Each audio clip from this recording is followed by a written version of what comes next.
Bonjour les rôlistes, c'est Poulpi et bienvenue pour un nouvel épisode consacré au RPG Day 2020. Du coup, j'ai quelques jours de retard. Ce que je vais faire du coup pour les prochains jours, c'est que je vais traiter 2 sujets par jour jusqu'à rattraper en fait les thèmes vraiment du jour. Donc le thème 7 et le thème 8, c'est donc couple et ombre. Du coup, on va commencer tout de suite avec le couple. Et je vous rassure, je ne vais pas vous parler de mes histoires de cœur.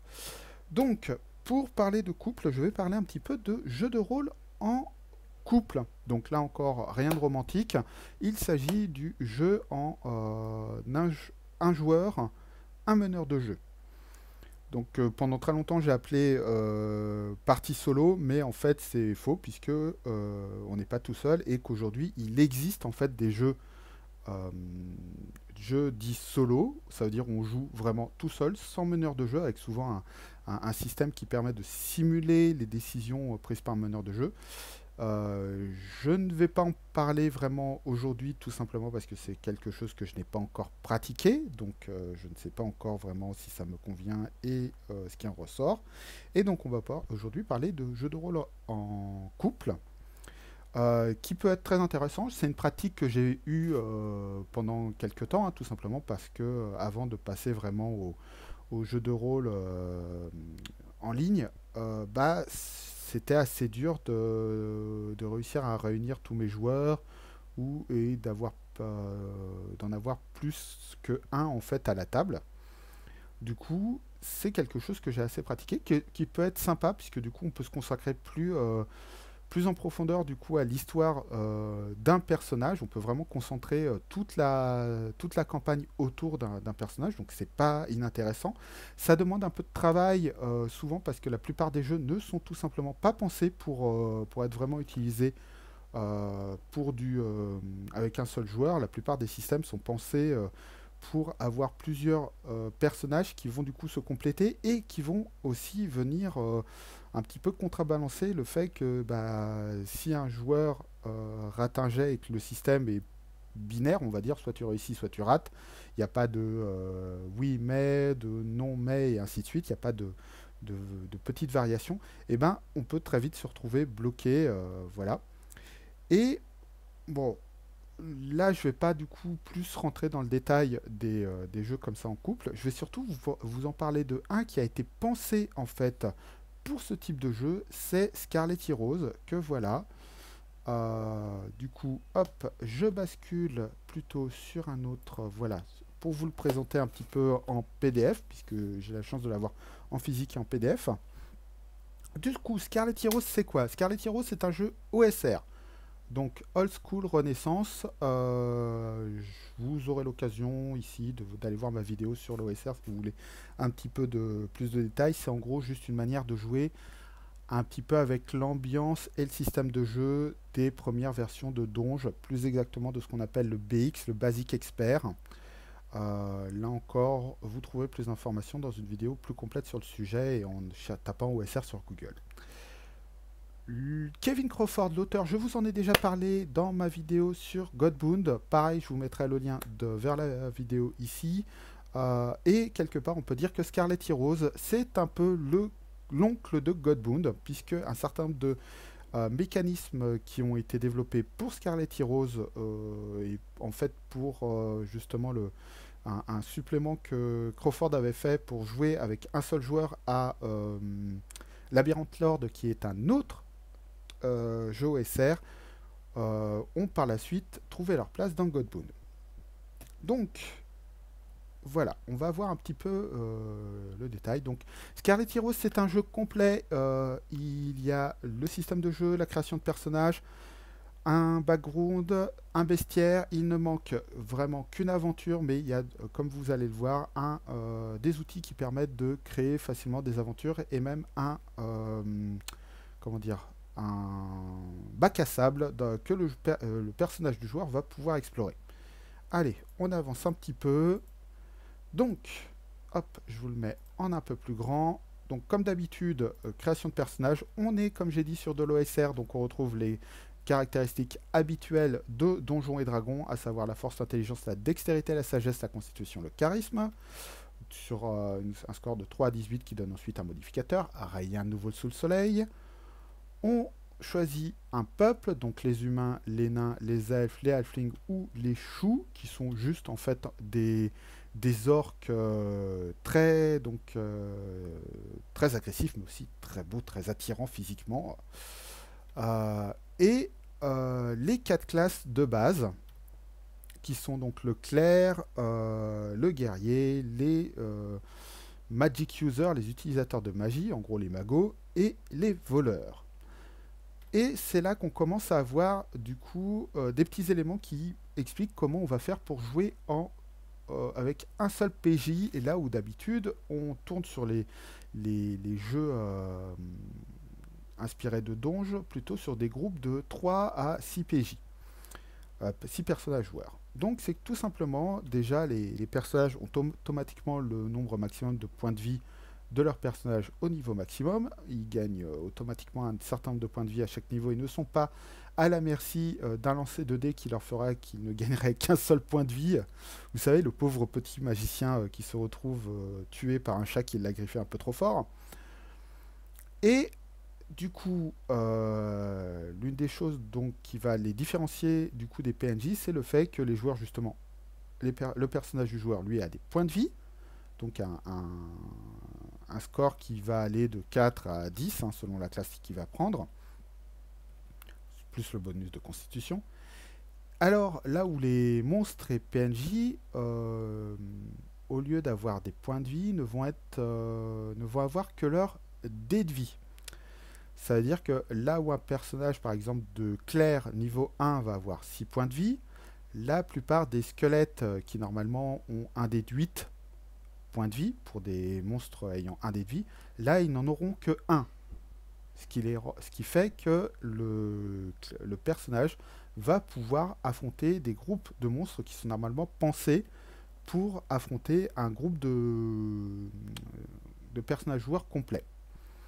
À côté de ça, vient s'ajouter ce qu'on appelle le fray die, que moi je traduis par dé d'escarmouche. En fait, donc il s'agit d'un dé qui permet au personnage joueur d'éliminer à chaque tour de la piétaille. C'est vraiment, voilà, à chaque tour, en plus de son attaque ou de ses sorts et tout ça, il va lancer ce dé et il va éliminer un certain nombre de dés de vie de monstres qui sont plus faibles que lui. Donc ça permet vraiment de simuler un petit peu des scènes épiques où on voit un personnage tout seul qui affronte une horde de monstres et qui passe au travers en le faisant voler en fait les plus faibles. C'est tout à fait ce mode-là. Voilà. Donc c'est comme ça qu'on arrive du coup à avoir en combat en tout cas un personnage qui gère aussi bien qu'un groupe de 4 personnages.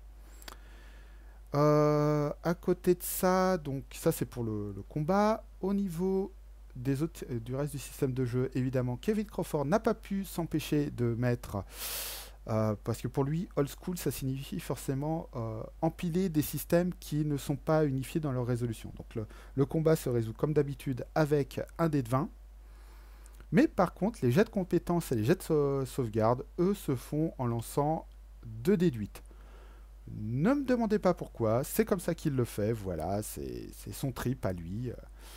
En jeu, ça, c'est assez simple, hein, mais c'est vrai que moi, ça me fait toujours grincer des dents quand je vois ce type de choses, alors qu'il aurait pu tout simplement tout unifier avec le jet d'un dé de 20, aussi bien pour les jets de compétences, les jets de sauvegarde, les jets d'attaque, mais bon, on est sur du old school, il faut se démarquer de la 3e édition de Donjons et Dragons, donc voilà, on lance 2 dés de 8 pour les jets de compétences et les jets de sauvegarde, et fuck you, that's why.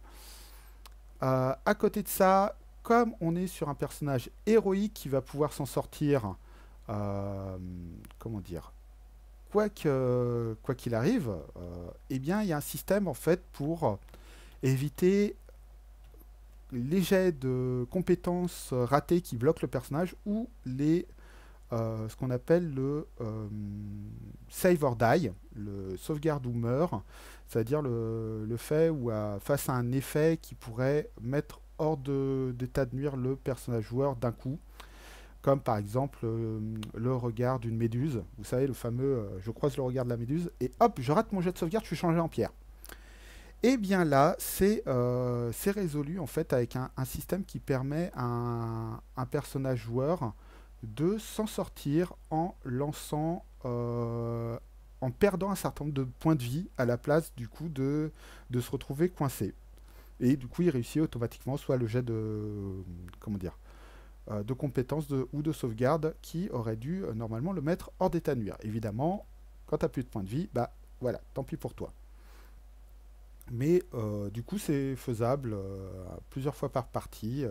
Ça, au début, il commence par perdre un dé de 4 points de vie, puis un dé de 6, puis un dé de 8, puis un dé de 10. Et on finit à chaque fois par un dé de 12. Donc ça peut sauver la mise au joueur pendant quelques parties, mais pas toutes. Évidemment, comme c'est de l'OSR et que c'est assez simple, il est assez facile d'importer du matos issu d'autres jeux ou suppléments OSR. Et on va du coup vite fait maintenant parler hop, de l'univers. Comme je disais, c'est un supplément complet. Du coup, on a aussi un background qui est en fait repris de... comment il s'appelle le supplément Red Tide que Kevin Crawford avait sorti, comme je l'ai dit, à l'origine pour Labyrinth Lord. C'est en gros un ensemble d'archipels qui est non pas inspiré, donc c'est un univers médiéval fantastique, mais qui n'est non pas inspiré de l'Europe médiévale, mais plutôt de l'Asie au sens large. C'est-à-dire, vous allez avoir évidemment des pays qui ressemblent à la Chine, comment dire, au Japon. Ça très classique, mais on va avoir des choses plus proches de la Thaïlande, comment ça s'appelle, de la Malaisie, vraiment des pays d'Asie du sud-ouest et non plus pas seulement de l'extrême-orient. Bon, il a aussi mis des vikings. Je ne sais pas pourquoi, il fallait des vikings. Et donc cet archipel, c'est en gros le dernier bastion où vivent ce qui reste de l'humanité, des elfes, des nains et compagnie, suite à une invasion de ce qu'on appelle la Red Tide, en gros un brouillard qui a corrompu tous les êtres qui se sont retrouvés exposés, qui se retrouvent à devenir un petit peu des créatures monstrueuses, mutantes et démoniaques. Et du coup, ce qui restait des différents enfin, les quelques peuples qui ont cru en fait à la vision d'un prophète ont réussi à s'enfuir et à venir se réfugier sur cet archipel qui du coup est le seul endroit qui n'est pas affecté par ce red tide à cause apparemment d'un minerai qui se trouve au fin fond du sous-sol de ces îles. Mais par contre, ils doivent compter avec les choux, donc les espèces d'orques, et le fait que si la Red Tide ne peut pas venir corrompre en fait toutes les îles, elle peut quand même réussir à corrompre certains des habitants de l'île, et du coup, il faut réussir à faire attention à ne pas se retrouver, à ne pas voir en fait une infestation en fait de démons sur les îles, et c'est souvent à ça que les personnages des joueurs vont combattre. Donc voilà, comme je vous dis, il y a tout un ensemble de pays et tout ça. Un bestiaire, avec, comme je dis, plutôt des créatures inspirées du coup des mythologies asiatiques, donc les femmes mille pattes, les démons chênes et compagnie, plutôt que voilà, le dragon asiatique classique. Les zombies qui sautent doing, doing, en avant, grand classique des films hongkongais surnaturels, et ainsi de suite. Donc les monstres, voilà, ça c'est un exemple de monstre corrompu, de type corrompu par la Red Tide. Comme vous voyez, c'est absolument dégueulasse. Et du coup, bon ça les trésors classiques, hein, les objets magiques, mais surtout, voilà, créer des aventures. Donc avec pas mal de conseils pour le meneur de jeu, comme sur comment voilà faire pour gérer en fait une aventure avec un seul personnage joueur, donc avec le fait que bah, généralement ça va plus vite parce qu'il n'y a pas toutes les discussions internes à un groupe.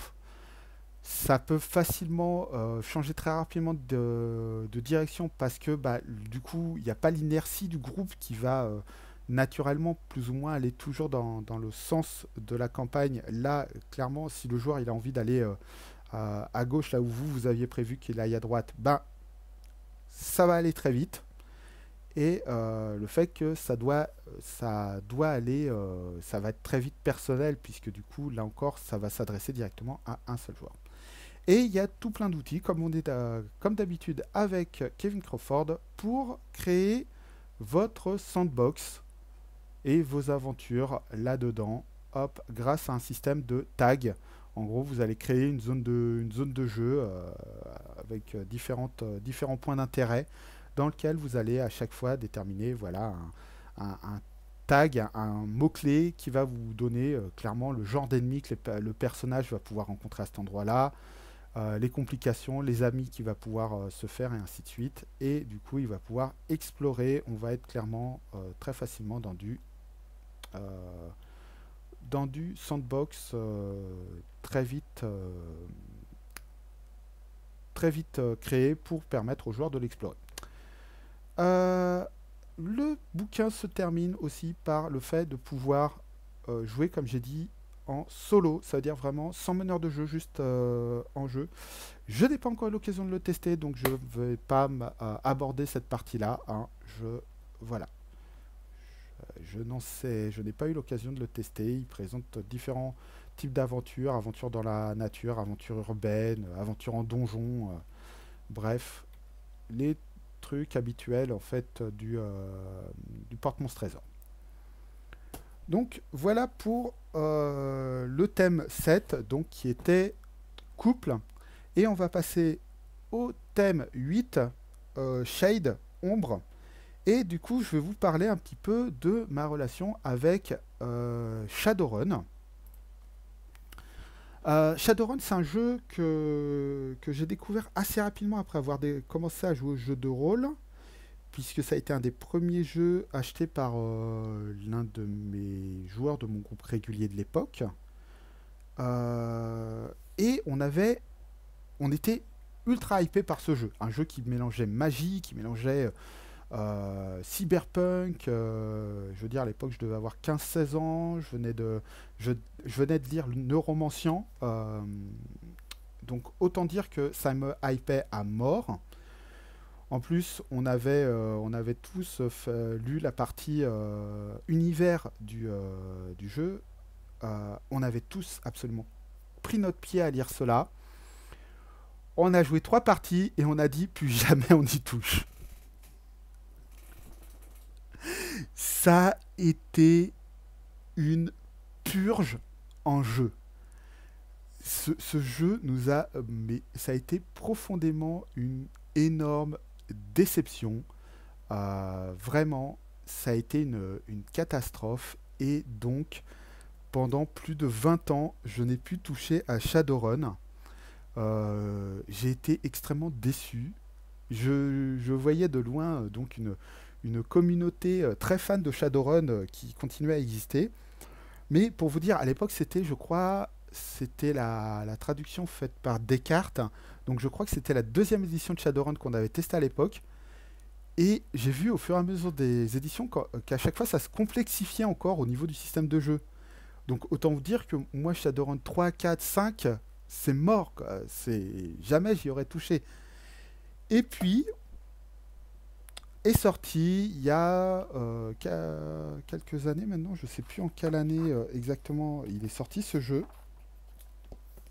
Aux US est sorti Shadowrun Anarchy, donc par Catalyst Game Labs, qui est présenté comme un système de jeu alternatif à Shadowrun. À l'époque, je ne m'y suis pas plus intéressé que ça, tout simplement parce que très rapidement, il y a eu des échos comme quoi ce bouquin était très mal branlé. très mal foutu et qu'il n'était pas jouable sans mettre sérieusement la main à la pâte, qu'il y avait de très bonnes idées dedans, mais que c'était malheureusement l'exécution était très mal foutue. C'est en gros par exemple ce qui ressortait de la vidéo du podcast Anonyme qui sur le sujet. Et du coup, je l'ai pas acheté à l'époque quand il était en VO.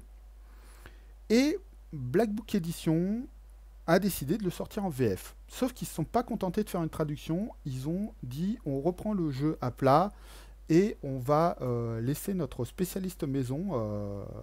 Ou non, ils sont allés chercher quelqu'un qui était spécialiste, je crois, et ils lui ont laissé un peu carte blanche pour lui permettre de remettre à plat tout ça.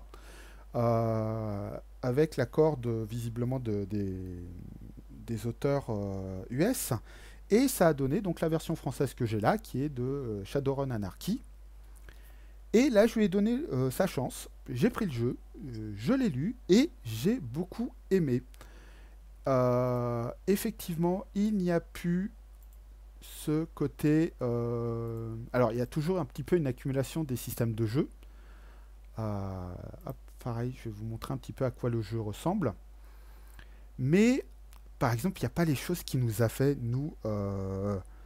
fait hurler à l'époque quand on avait découvert le jeu, à savoir le fait que les différents types de personnages jouent dans leur coin. Alors, vous avez les samouraïs, les mercenaires, les combattants qui vont jouer d'un côté. Le decker, il va jouer de son côté dans la matrice. Et il va accaparer le meneur de jeu pendant 1 heure pour faire son run dans la matrice, son piratage informatique. Le magicien, il va explorer l'astral pour essayer de trouver des infos et il va jouer aussi de son côté. Et donc à l'époque, il n'y avait pas encore tous les autres types de personnages comme le rigueur et tout ça. Et déjà, c'était déjà chiant d'avoir les joueurs. Et Anarchy, en fait, vire un petit peu tout ça. Puisque du coup, maintenant, un personnage, il est plus tellement... comment dire, même un d'équerre, en fait, il va pas jouer en parallèle aux autres joueurs, il va jouer en même temps que les autres. Et en fait, la résolution de... hop, que je retrouve un d'équerre pour montrer. Voilà. Il va être comme les autres joueurs, il va faire des jets en parallèle aux autres joueurs, il va plus jouer dans son coin avec le principe de une seconde, un round dans la réalité, ça équivaut à je sais plus moi 92 rounds dans la matrice. Je dis un chiffre pour déconner parce que je m'en rappelle plus tellement ça remonte à loin. Mais voilà, il va vraiment pouvoir jouer en même temps que les autres joueurs, en parallèle avec.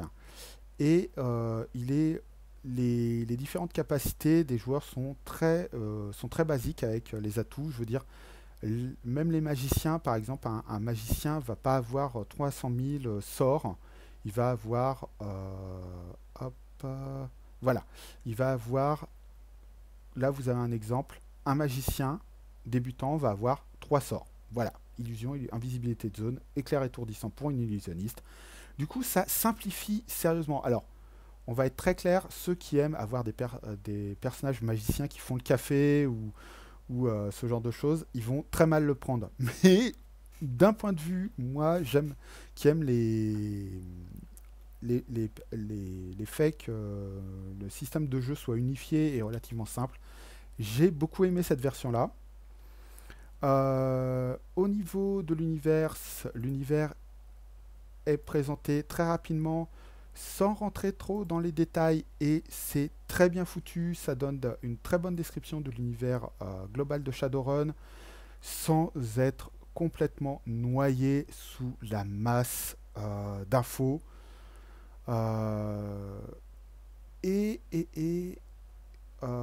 Donc du coup, et niveau du système de jeu, c'est très simplifié en fait. Vous faites une caractéristique plus une compétence, vous lancez un nombre de D6 égal, et vous comptez un nombre de succès égal aux dés qui font 5 et 6. Voilà. Et après, il y a plein, par contre, il y a plein de petits sous-systèmes qui permettent à chacun d'agir. Par exemple, il y a des atouts. Comme j'ai dit, les atouts, c'est tous les avantages que peut avoir le personnage. Donc ça peut être aussi bien les sorts pour les magiciens, les implants cybernétiques pour les samouraïs des rues, ce genre de choses. Et chaque atout va avoir des petites sous-règles qui vont lui permettre, par exemple, de relancer certains dés qui n'ont pas fait des réussites, ou de lancer plus de dés dans certaines capacités, dans certains types d'actions, ce genre de choses. Mais voilà, ça va rester quand même très simple puisqu'un personnage ne peut pas accumuler plus de 6 atouts, plus de 6 armes. Voilà, on ne va pas avoir des personnages ultra compliqués.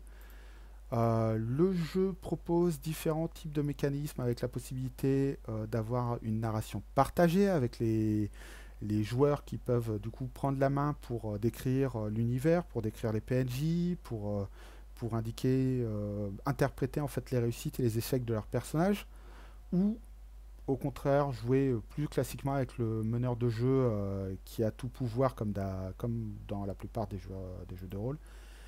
Il y a une description de Seattle qui est très bien foutue, là encore. On perd peut-être en richesse par rapport aux autres jeux Shadowrun, mais on gagne un côté synthétique, ce qui permet, couplé avec le fait, comme j'ai dit, d'avoir les joueurs qui s'approprient une partie de la narration, leur permet effectivement d'avoir un, un univers un petit peu émergent. Voilà, en se basant sur les mots-clés, sur les quelques infos qu'on a sur chaque quartier, ça va permettre aux joueurs de décrire leur Seattle et non pas le Seattle de 400 pages qu'on peut trouver dans d'autres suppléments de Shadowrun. Et les missions, le jeu contient énormément de scénar, en fait, des profils de missions qui tiennent en une ou deux pages. C'est vraiment très simplifié. Comme j'ai dit, vu que le but c'est ici, en grande partie, de rebondir sur les idées des joueurs et tout ça, on n'est pas là pour avoir un scénario ultra détaillé. Ça va se jouer grâce à des mots-clés, quelques scènes qui sont esquissées, et ensuite aux joueurs et aux meneurs de jeu de se renvoyer la balle. Donc, je ne peux pas encore dire si je kiffe à fond ce jeu, puisque je suis en cours de test. En tout cas, les lectures, je l'ai trouvé très intéressant. Il m'a redonné envie de jouer à Shadowrun, vraiment, de redécouvrir cet univers et de jouer à ce jeu. Je referai peut-être un petit point dans les jours qui viennent, puisque j'ai une partie ce soir en couple avec mon meilleur ami, avec juste donc, comme j'ai dit, moi en tant que meneur et lui en tant que joueur. Et la semaine prochaine, j'aurai une partie plus classique avec 4 joueurs. Donc on va voir ce que ça va donner. Mais je le sens bien. Vraiment, je pense que là, le jeu est beaucoup plus proche de ce que moi j'attends. Et je pense que c'est tout simplement que Shadowrun n'était pas un jeu fait pour moi et mon groupe de joueurs à l'époque. Voilà. Donc, ben voilà donc pour cet épisode consacré au thème 7 et 8. Et puis je vous dis à demain pour la suite du RPG Day 2020. Bonne soirée les rôlistes.